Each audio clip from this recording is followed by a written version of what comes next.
Hello మామ అందరికి. So, మీకు తెలిసిందే నేను ఫైనల్ ఇయరు. అందుకే మనకు ఫేర్‌వెల్ పార్టీ అయితుంది. సో, అందుకని మనం పొద్దుగాల రెడీ అయ్యి, సో, అవుట్‌ఫిట్ చేసేసుకొని అయితే బయలుదేరుతున్నాం. సో, ఈడంగా కొత్త బాట పని పోయినాం మామ షార్ట్ కట్ అంటే. సో, బాట అయితే క్రేజీ ఉంది. పొలాలు, పంట పొలాలతో పీస్‌ఫుల్‌గా ఉంది. సో, రోజు హైవే పొంటి పోయేసరికి, ఈడంగా వచ్చేసరికి మస్తు డిఫరెంట్ కొడుతుంది. సో, అలా మనం నేచురల్ అందాలలో ఎంజాయ్ చేస్తూ అయితే పోయినాం. సో, పోయేసరికి అయితే వీళ్ళైతే డాన్స్ చేస్తుర్రు. అలా కొద్దిసేపు డాన్సులు చేసి మనమైతే గేమ్ ఆడారు మామ. సో, ఏం చెప్తే అది చేయాలన్నట్టు.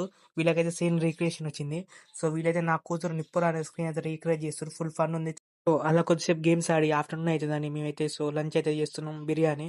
సో, బిర్యానీ అయితే క్రేజీగా ఉంది. కాకపోతే కొంచెము కారం తక్కువైందని నాకు అనిపించింది. సో, మా వాళ్ళైతే మంచిగా తిన్నారు. అలా బిర్యానీ తిని సో, మా వాడిని తీసుకుపోయి అయితే స్విమ్మింగ్ పూల్‌లో పడేసిర్రు. అండ్ దుంకి అయితే అక్కడ ఆట ఆడుతుర్రు. సో, ఆడవాడని ఒకళ్ళనొకళ్ళు అంతా నూకేసుకుంటూ అయితే అందరూ స్విమ్మింగ్ పూల్‌లో అయితే దుంకినాం. సో, స్విమ్మింగ్ పూల్‌లో దుంకి ఆట ఆడుకుంటూ నైట్ అయింది. సో, నైట్ అయితే మా వాళ్ళు డాన్స్ చేస్తుర్రు.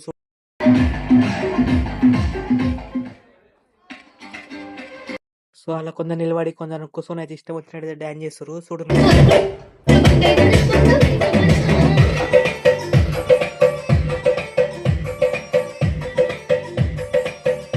సో, ఉత్తప్పుడు కాలేజీ రారంటే ఎవ్వరు రాలే ఎంత రమ్మన్నా.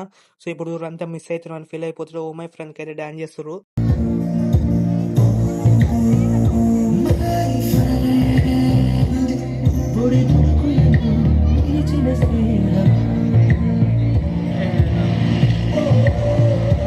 అలా డాన్స్ చేస్తూ, ఎంజాయ్ చేస్తూ మా ఫేర్‌వెల్ అయితే చాలా మెమరబుల్‌గా అయితే ఎండ్ చేసినాం మామ. సో, మీ ఫేర్‌వెల్ ఎట్లా జరుపుకున్నారో కామెంట్ చేయండి. Please like, share and subscribe.